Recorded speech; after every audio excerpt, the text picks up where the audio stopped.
हर हर महादेव दोस्तों, कैसे हैं आप सब। चलिए शुरू करते हैं आज की कहानी।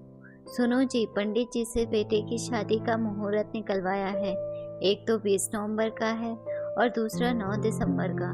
पत्नी ने बाहर आते ही पति को बताया तो पति ने भी हिसाब लगाया कि 9 दिसंबर को रविवार है।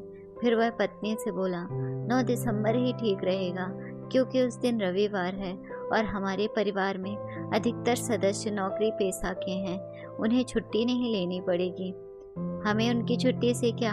आप यह देखो, अगर 20 नवंबर को शादी होगी तो शादी के थोड़े दिन बाद ही जब बहू वापस नौकरी पर जाएगी तो नवंबर की तनख्वाह तो ले आएगी।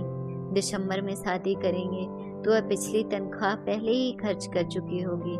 बहू 30,000 कमा रही है, ऐसे कैसे जाने दें हाथ से। पत्नी ने हिसाब लगाया।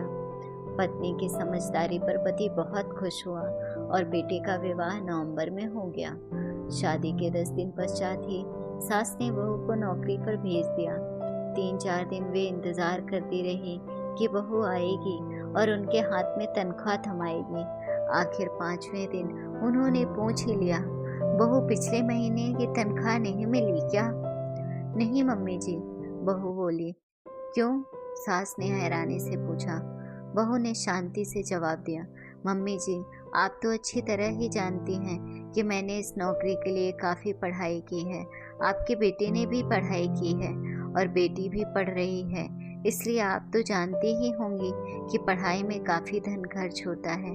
इस कारण मेरे पापा मेरे विवाह के लिए कुछ धन भी नहीं जोड़ पाए थे।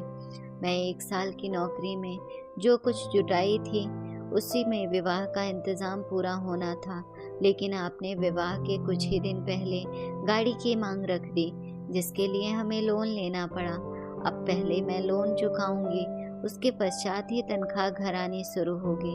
इतना कहकर बहू अपने कमरे में चली गई और सास हक्की बक्की सी अपने बच्चों की पढ़ाई के खर्च याद करती रह गई। तो दोस्तों, ये था बहू का सास को जवाब। तो कैसा लगा आपको, ज़रूर बताएं। और हाँ, चैनल को सब्सक्राइब करना ना भूलें। धन्यवाद दोस्तों।